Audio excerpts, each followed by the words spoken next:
You've got the defending Super Bowl champs, but did the Colts lose too much to make it back? Hey, how are you, folks? Jason Horowitz alongside NFL.com's Pat Kirwan, back together for Season 3 here on CBSSports.com. So many stories with this division. Just a quick overview of the AFC South, and let's start with the defending Super Bowl champs, and it's a defense that... well, Pat, let's be honest. During the regular season, it was horrible. It was tough to watch the Colts defense.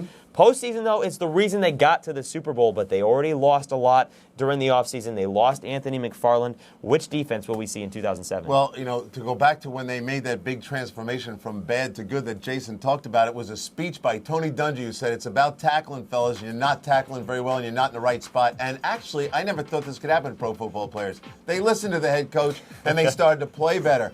But they've lost secondary players, which they were willing to lose. They think their backups and the kids they drafted a few years ago can step in there.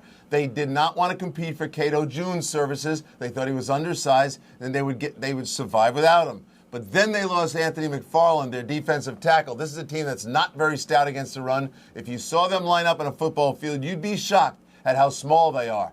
The one guy that was stout inside was Booger McFarland. He's not going to be there. It's going to be problematic. This is another team where opponents want to run the ball to keep Peyton off the field. I think the Colt defense is going to struggle. Booger McFarland, Anthony McFarland lost to injury. Not one of the free agents they lost, but he is done for the year. Of course, you mentioned Peyton Manning with the Colts. You never really have to worry about the offense. When he's on the field, you've got Harrison, he's got Wayne, and Joseph Adai this season. All right, how about a team, though, that for the first time in franchise history last year actually beat the Colts, and that was the Texans. But now they're relying on a new arm. What do you think of Matt Schaub? Well, before I get to Schaub, I'll make one comment here. Tarek Glenn just retired, the left tackle. They got a kid over there who is not ready, and Tony Ugo to play. There's going to be a lot more pressure on Peyton. Let's get on to Euston Texans.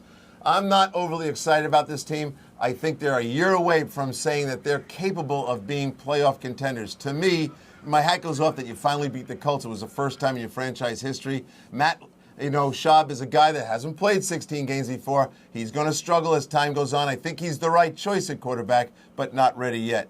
I'd like to see some other receivers emerge there. I know they had Ferguson in, but I think Ferguson's leaning towards going to the Vikings. When you start bringing in Robert Ferguson's, you're really saying, we don't like our depth at receiver. They need more weapons.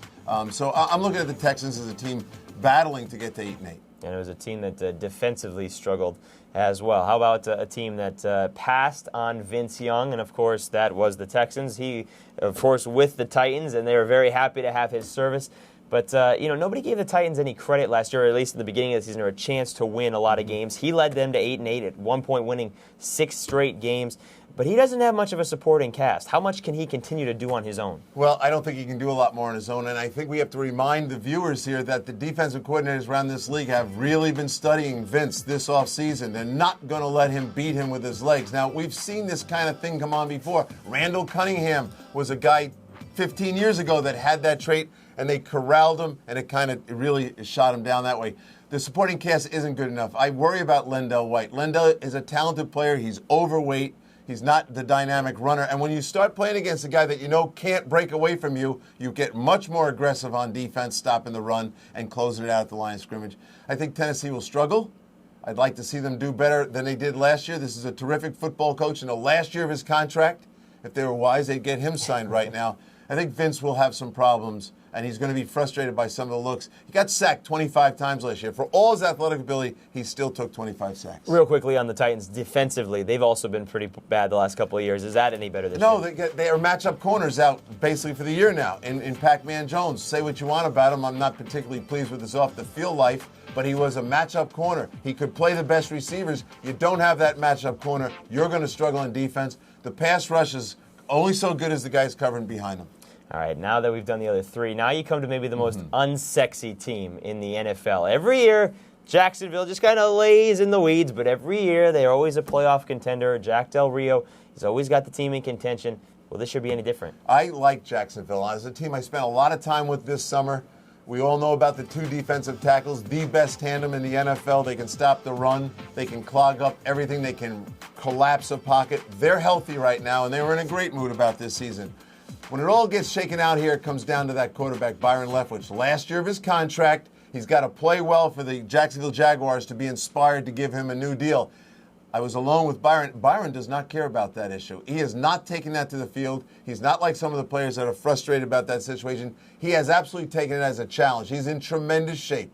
He has thrown the ball better than I've seen him throw in a long time, and he's taken on the idea that he is the leader of his football team. He knows Garrard's right behind him, pushing him, but I think at the end of the day, the Jacksonville Jaguars have a chance to dethrone the Colts, who have won this division 4 straight years. Wow, that is a very interesting prediction and a prognostication that you won't get very many other places, and it's one you can see here all season long on CBSSports.com. All right, folks, there you have it. But for more in-depth coverage of each team in this division or the AFC as a whole, be sure to read Clark Judge and Pete Prisco only here on CBSSports.com, and of course, our man Pat Kirwan on NFL.com. And we will have video previews of each and every game during the season, also here only on CBSSports.com. We'll be back all year long. Until then, take care, folks.